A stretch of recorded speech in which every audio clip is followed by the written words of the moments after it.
छत्रपती शिवाजी महाराज आमच्या सर्वांचंच आराध्य दैवत आहे। आज दहीहंडीमध्ये गोविंदा पथकाने अतिशय सुंदर अशा प्रकारचा अफजल खान वधाचा देखावा सादर केलेला आहे।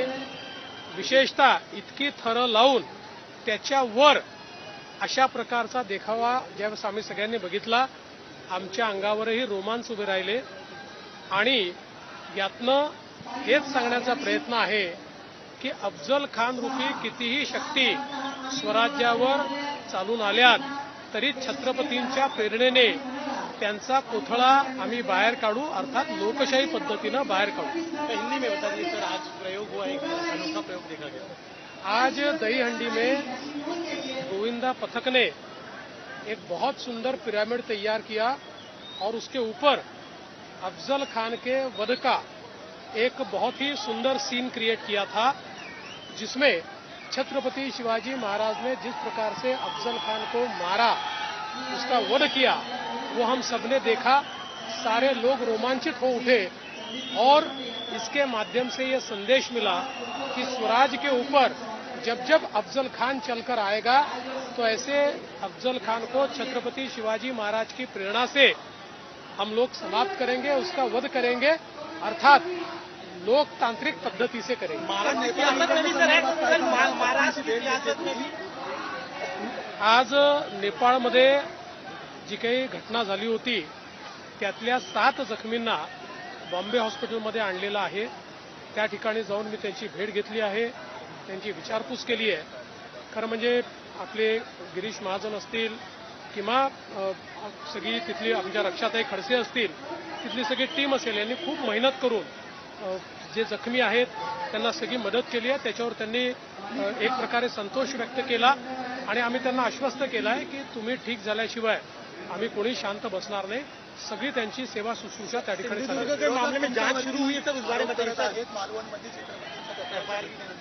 आणि व्हिडिओ असे आक्षेपार्ह व्हायरल केले जात आहेत। छत्रपती शिवरायांचा जो पुतळा त्या ठिकाणी खाली आला ही आपल्या सगळ्यांकरताच अत्यंत दुःखद अशा प्रकारची घटना आहे आणि निश्चितपणे सगळ्यांच्या मनाला वेदना झाल्या। मात्र त्याच्यावर जे राजकारण चाललेलं आहे ते अधिक वेदनादायी आहे। जो खरा छत्रपती शिवरायांचा मावळा आहे तो अशा प्रकारचे फोटो कधीच व्हायरल करणार नाही, ते करणं अतिशय चुकीचं आहे।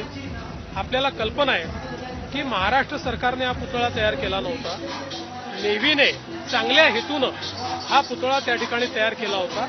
मात्र त्यांनी ज्यांना काम दिलं त्यांना कदाचित इतक्या सोसाट्याचे वारे त्या ठिकाणी असतात याचं योग्य आकलन करता आलं नाही, त्या हिशोबाने त्याचं डिझाईन कदाचित त्यांना करता आलं नाही, किंवा अशा ठिकाणी आपण ज्यावेळेस पुतळा लावतो तर त्यातलं जे लोखंड असतं ते समुद्राच्या वाऱ्याने लवकर गंजतं। या सगळ्या गोष्टीचा त्यांनी नीट आकलन केलं होतं की नाही हा आता प्रश्न आहे। या संदर्भात सगळी चौकशी चाललेली आहे।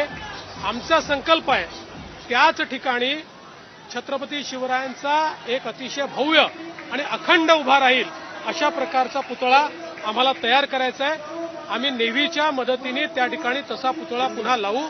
कोणीही यावर राजकारण करू नये अशी आमची अपेक्षा आहे। यावर राजकारण करणं हे अक्षरशः मला असं वाटतं खुजेपणा आहे।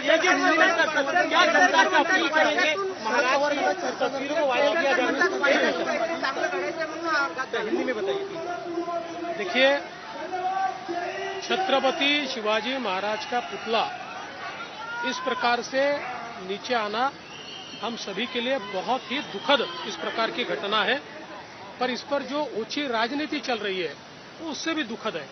ये पुतला, ये प्रतिमा कोई राज्य सरकार ने तैयार की हुई प्रतिमा नहीं है, ये नेवी ने तैयार की थी। हो सकता है कि नेवी ने जिनको काम दिया था उन्हें ये आकलन नहीं हुआ कि यहाँ पर कितने जोरों से हवाएं चलती है और समुद्र के किनारे किस तेजी से जो हमारा जो लोहा होता है वो जंग खाता है।